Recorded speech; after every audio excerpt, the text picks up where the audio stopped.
नमस्कार मंडळी, कशा आहात सगळे? मजेत आहात ना? तर आज आपण आलो आहोत पुण्यातील राजीव गांधी प्राणी संग्रहालय कात्रज येथे। या प्राणी संग्रहालयाला तुम्ही सकाळी 9:30 वाजेपासून ते संध्याकाळी 6 वाजेपर्यंत भेट देऊ शकता। बुधवारी बंद असतं। प्राणी संग्रहालयात जाण्याच्या रस्त्यावरती दोन्ही साइडला तुम्हाला खाण्याचे खूप सारे स्टॉल दिसतील। या ठिकाणी तुम्ही नाश्ता करून आणि हवे ते स्नॅक्स बरोबर घेऊन जाऊ शकता।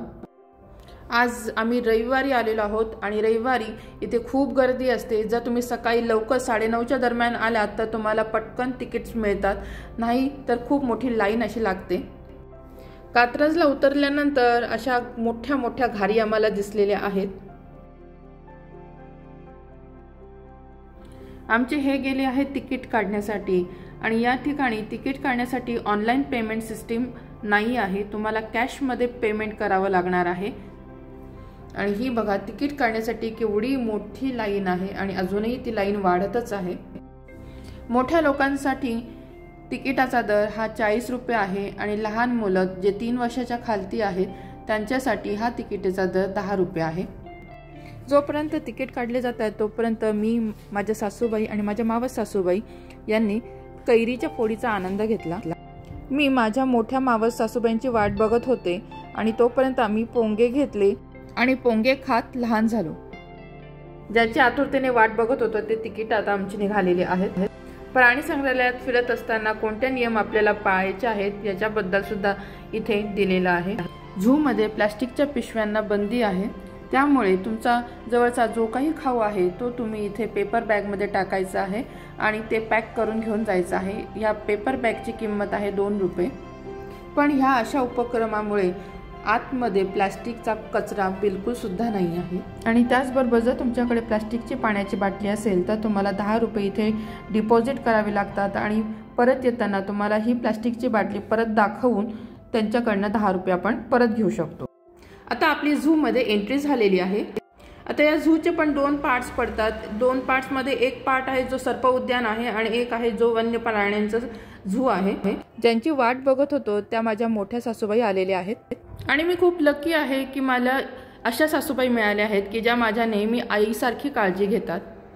थोडं पुढे गेल्यानंतर तुम्हाला या बॅटरीच्या बसेस दिसतील। जर तुम्हा सोबत कोणी वयस्कर लोक असतील आणि लहान मुलं असतील तर तुम्ही या बॅटरीच्या बसेसनी संपूर्ण झू बघू शकणार आहात। या बसेसचा तिकिटाचा दर तुम्हाला इथे दिसत आहे। आता या बॅटरी बसचा सुद्धा टाइम ठरलेला असतो। पहिली बस जर गेली तर डायरेक्ट 2 तासानंतर दुसरी बस असते। आमची पहिली बस पूर्ण फुल झाल्यामुळे आम्हाला ती काही मिळाली नाही, म्हणून 2 तास वाट बघण्यापेक्षा आम्ही पायी फिरण्याचा डिसिजन घेतला। इथे जागोजागी पिण्याच्या पाण्याची व्यवस्था केलेली आहे, त्याचबरोबर तुम्हाला बसण्यासाठी सिटिंग एरिया पण सुद्धा त्यांनी दिलेला आहे। हे जे झू आहे हे 164 एकर जागेमध्ये तयार केलेलं आहे आणि प्रत्येक प्राण्यासाठी खूप मोठी मोठी जागा त्यांनी इथे ठेवलेली आहे। आता सगळ्यात पहिला जो प्राणी आम्ही पाहिला आहे तो एक खारीसारखा प्राणी आहे, पण नॉर्मल खारीपेक्षा तिप्पट हिची उंची आहे। आता आपण रानमांजर बघणार आहोत आणि ही रानमांजर आपली जी नॉर्मल मांजर असते तिच्यापेक्षा दुप्पट असते।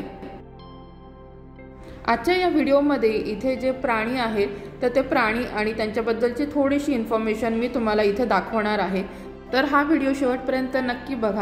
ही आहे वाघाटी मांजर। ही दुरून एक वाघासारखीच दिसते। थोड्या अंतराने तुम्हाला अशा प्रकारचे फलक दिसतील की ज्या ठिकाणी पुढे गेल्यानंतर तुम्हाला कोणते कोणते ॲनिमल्स बघायला मिळणार आहेत त्याच्याबद्दल थोडीशी इन्फॉर्मेशन इथे दिलेली असते। हा आहे पोलर बियर किंवा मराठीमधून याला अस्वल म्हणतात। आम्ही ज्या वेळेला इथे आलेलो आहोत तर त्यावेळेस या प्राण्यांना जेवण देण्याची व्यवस्था केली जाते आहे, त्यामुळे प्रत्येक प्राणी जिथे त्याला जेवण दिलं जातं त्या ठिकाणी तो गेलेला आहे। आणि मला असं वाटतं की या ठिकाणी पोलर बिअरला पण तिथं जेवणाची व्यवस्था केलेली दिसती आहे, त्यामुळे तो ती जागा काही सोडत नाही। थोडं पुढे गेल्यानंतर आपल्याला लेपर्ड दिसणार आहे आणि ही आहे त्याच्याबद्दलची थोडीशी इन्फॉर्मेशन। बिबट्याचं दर्शन जवळून पहिल्यांदाच झालंय। पुढे गेल्यानंतर टायगर बघायला मिळणार म्हणून आम्ही खूप उत्सुक होतो, पण टायगर मात्र झोपा काढण्यामध्ये बिझी होता, त्यामुळे आम्हाला त्याचं दर्शन मात्र झालं नाही। मग म्हटलं पिवळा वाघ नाही दिसत तर पांढरा वाघ तरी बघावा, म्हणून पांढऱ्या वाघाच्या फेन्सिंगकडे गेलो। तर पांढरा वाघ सुद्धा विश्रांती घेत आहोत हे बघितल्यानंतर मात्र आमचा मूड ऑफ झाला। तर मला असं वाटतं की जर सकाळी 9:30ला आपण इथं आलो तर हे सगळे जे प्राणी झोपलेले आहेत ते सगळे चालताना फिरताना तरी दिसतील, कारण आता बरोबर दुपारचा 1:30 वाजलेला आहे आणि मला असं वाटतं की ही सर्व प्राण्यांची झोपायची वेळ आहे। एका ठिकाणावरनं दुसऱ्या ठिकाणी जाण्यासाठी अशा दगडी गुहा तयार केलेल्या आहेत, यामुळे खरंच आपण जंगलात आहोत असं नक्की वाटतं। थोडं पुढे गेल्यानंतर आपल्याला रानगवा दिसला आणि ऊन खूप असल्यामुळे रानगवा त्याच्या शेडमध्ये बसलेला आहे, पण जसं मी आधी सांगितलं की त्यांची फूड ट्रक इथे आलेली आहे आणि हे त्यांना का आलं त्याच्यामुळे सगळे रानगवा उठले आणि त्यांच्या जेवणाच्या जागेवरती ते गेलेले आहेत। हा व्हिडिओ मी मुद्दाम थोडासा जास्त ठेवला कारण की ह्या प्राण्यांना जेवण कसं दिलं जातं हे तुम्हाला बघायला मिळेल। त्या फूड ट्रकमध्ये मला सगळ्यात जास्त गाजर, नंतर कोबी आणि काही चाऱ्याचा असा प्रकार दिसलेला। चला आता आपण कोल्हा, लांडगा, हत्ती बघायला जाणार आहोत। मुलांना हत्ती बघण्याचं खूप अट्रॅक्शन होतं म्हणून आम्ही शेवटपर्यंत चालत राहिलो। तर आता इथं आहे काळवीट। तुम्ही जर इथे येणार असाल तर कॉटनचे कपडे घालून या, सोबत कॅप, सनग्लासेस हे नक्की ठेवा कारण की ऊन भयंकर आहे आणि चालणं सुद्धा खूप जास्त आहे, त्याच्यामुळे तुम्ही जे शूज घेणार आहात ते वॉकिंगसाठी खूप कम्फर्टेबल असे पाहिजे आहेत। आणि चालायचं म्हणाल तर 5 ते 6 किलोमीटरपर्यंत आपल्याला चालायचं आहे कारण की प्रत्येक प्राण्यासाठी खूप मोठा परिसर यांनी दिलेला आहे, त्यामुळे एक प्राणी बघितल्यानंतर दुसरा प्राणी बघण्यासाठी खूप जास्त चालावं लागतं। आता ह्या काळविटांना सुद्धा जेवणाचं दिलेलं आहे, त्याच्यामुळे सगळेजण त्यांच्या जेवणाच्या प्लेसवरती आलेले आहेत। यानंतर येतो चौशिंगा, कारण की याला 4 शिंग असतात, पुढे 2 आणि मागे 2। यानंतर येतो चिंकारा। हाही एक हरणाचाच प्रकार आहे, पण त्याच्या शिंगांच्या रचनेमध्ये फरक असतो। हरणाच्या प्रकारामध्येही किती विविधता आहे हे इथं आल्यानंतरच कळतं, त्यामुळे अशा झूला तुम्ही नक्की भेट द्या। यानंतर आपण नीलगाय बघणार आहोत। तर नीलगाय ही भारतीय उपखंडातली सर्वात मोठी प्रजाती आहे आणि हिचा रंग निळसर करडा असा असतो। आता आम्ही आलो आहोत लांडगा बघण्यासाठी आणि लहानपणी जी धूर्त लांडग्याची गोष्ट ऐकली आहे तर ती लांडगा बघण्याची आम्हाला आता उत्सुकता आहे। तर हा एक लांडगा बसलेला दिसतोय आणि दुसरा लांडगा आहे हा पळताना दिसतोय। तर असे 3 लांडगे इथं आहेत।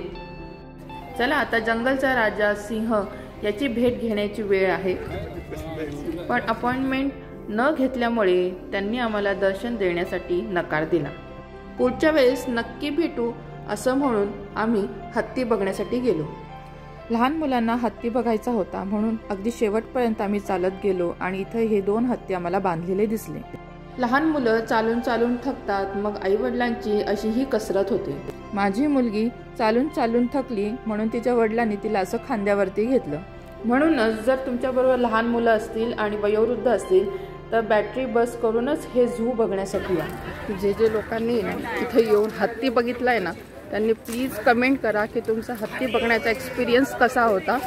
मला कमेंटमध्ये नक्की कळवा हा, म्हणजे मलाही कळेल की तुमचा एक्सपिरियन्स कसा होता। माझा एक्सपिरियन्स खूप दमणुकीचा होता कारण की हत्तीचा अट्रॅक्शन बघता एकदम एंड पॉईंटला हत्ती आहे। यानंतर आपल्याला चितळ बघायला मिळणार आहे। तर चितळचे जे शिंग असतात ते त्रिशूल आकाराचे असतात आणि खूप मोठे असतात आणि चितळच्या जी मादी असते तर तिला शिंग नसतात। ऊन जास्त असल्यामुळे कदाचित त्या सावलीमध्ये आराम करतात। इथे माकडांच्या सुद्धा वेगवेगळ्या प्रजाती आहेत।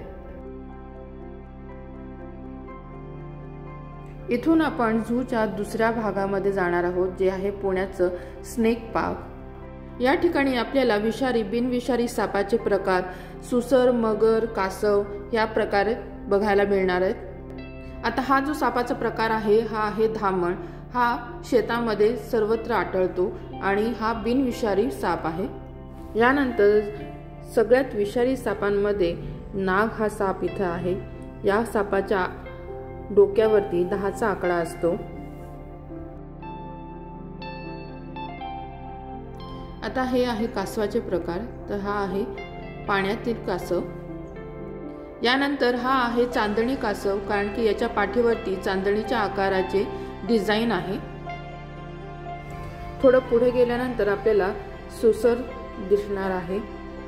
ही सुसर सुद्धा शांत अशी पडलेली आहे। थोडा वेळ मला असं वाटलं की ही आर्टिफिशियलच बनवलेलं आहे, पण जेव्हा तिने तिचे डोळे हलवले तेव्हा कळलं की नाही, ह्या सगळे ॲनिमल्स खरेखुरे आहेत। यानंतर पुढे भल्ली मोठी अगदी जाडजूड अशी मगर आहे। ती पण अगदी हालचाल न करता शांतपणे पडून आहे। आता यानंतर आपल्याला दिसणार आहे तो पाणकासव। या झूचं अट्रॅक्शन असलेला हा भल्ला मोठा अजगर इथे आहे, पण आता इथे इतकी गर्दी आहे की याचा फोटो मात्र मला दुरूनच घ्यावा लागला। तर असा होता आमचा कात्रजचा झू बघण्याचा अनुभव।